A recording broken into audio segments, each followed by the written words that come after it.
شامی صاحب، آج سر عمر ایوب صاحب، اسد قیصر صاحب جو ہیں وہ مل کر آئے بانی پی ٹی آئی سے، اور باہر آ کر انہوں نے کیا اعلان کیا، کیا بتایا کہ خصوصی پیغام جو ہے خان صاحب کا جو ہے وہ انہوں نے دیا ہے، ذرا سن لیتے ہیں پھر اس پہ بات کرتے ہیں۔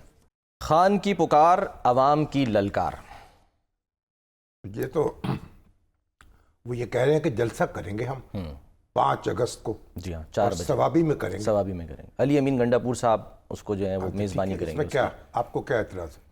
اعتراض مجھے تو کبھی بھی نہیں ہوا سر۔ بس ٹھیک ہے، جلسہ کرنے کا ان کو حق حاصل ہے، جلسہ کریں، اپنے جذبات جو ہے ان کا اظہار کریں، دل کی بھڑاس نکالیں، اور یہ کے پی کے میں ہوگا، ظاہر حکومت بھی دخل نہیں دے گی بلکہ معاونت کرے گی، تو ٹھیک ہے، اس میں تو کوئی یعنی کوئی تنقید تو نہیں ہو سکتی ان کا۔ ہاں، انہوں نے یہ بھی کہا ہے کہ جی آپ، کیونکہ ظاہر ثوابی میں ہو رہا ہے تو ملک بھر سے لوگ آئیں، سندھ سے آئیں، پنجاب سے آئیں، جہاں سے بھی آئیں، ویلکم آئیں اور بتائیں کہ جی کتنی بڑی سپورٹ ہے آپ کو۔ نقل و حرکت جو ہے اس پہ تو کوئی پابندی نہیں، پاکستان کا ہر شہری ملک کے ایک حصے سے دوسرے حصے میں جا سکتا ہے۔ اچھا، کیونکہ ایسا ملک تو ہے نہیں کہ آپ کو اجازت لینی پڑتی ہو۔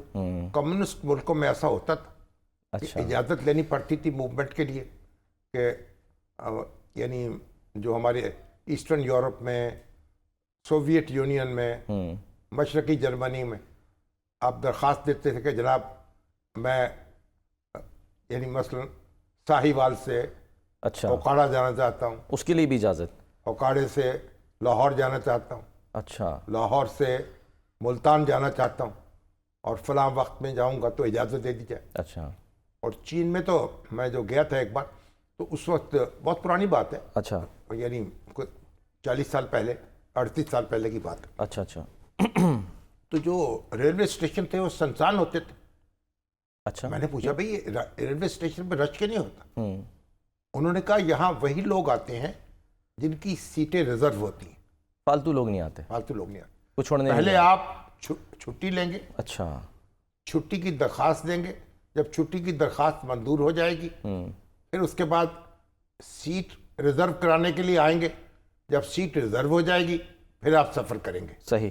تو اس لیے وہی لوگ آتے ہیں اسٹیشن پہ جن کو سفر کرنا ہوتا ہے۔ ہمارے یہاں تو ایئرپورٹ پہ سر وہ لوگ چلے جاتے ہیں، رشتہ دار۔ ہاں، تو یہ ایک اچھی بات بھی ہے کہ ڈسپلن رہے، اور اس لحاظ سے اس پہ تنقید بھی ہوتی ہے کہ لوگوں کا جو حق ہے نقل و حرکت کا، اس پہ قدغن نہیں ہونی چاہیے۔ ماضی میں ہوا ہے نا سر، روکا گیا ہے، مطلب ایک صوبے سے جاتے ہیں تو روکا جاتا ہے۔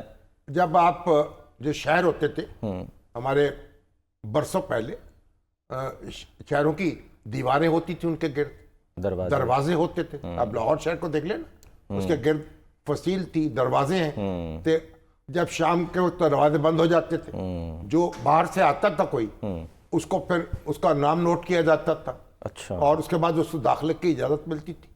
تو سارے یہ احتیاطیں ہوتی تھیں۔ تو اب تو بہرحال آپ موومنٹ کر سکتے ہیں، اور تو 126 ملکوں کو اجازت دے دی گئی ہے کہ جناب ان کے ویزا ان کو ارائیول پہ مل جائے گا، ان کے شہریوں کو، تو ویزے کی پابندیاں بھی کم ہو رہی ہیں۔ بالکل۔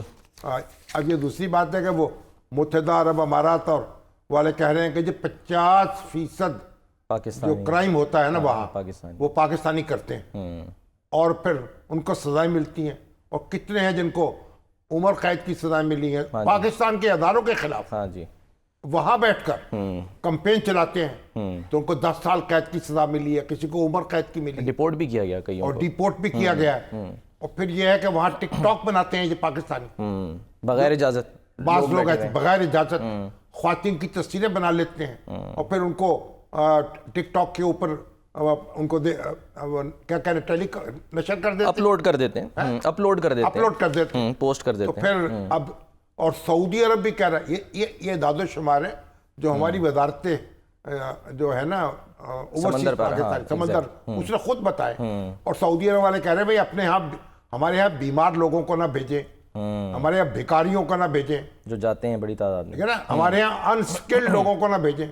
اب کئی لوگ ایسے ہیں یہ جعلی سرٹیفکیٹ بنوا کر چلے جاتے ہیں، میڈیکل سرٹیفکیٹ نہیں سکل کے، اچھا، ہاں جی، آتا جاتا کچھ نہیں، اور بس آتا جاتا کچھ نہیں، اور پہنچ گئے۔ ایسے ڈرائیور چلے جاتے ہیں ڈرائیونگ نہیں آتی، آئی ٹی والے چلے جاتے ہیں ان کو کچھ پتہ نہیں ہوتا کمپیوٹر کا۔ صحیح۔ اب یہ سارا ایک چھلنی لگانی ہے، ہم نے جو کام پاکستان میں کیا ہے.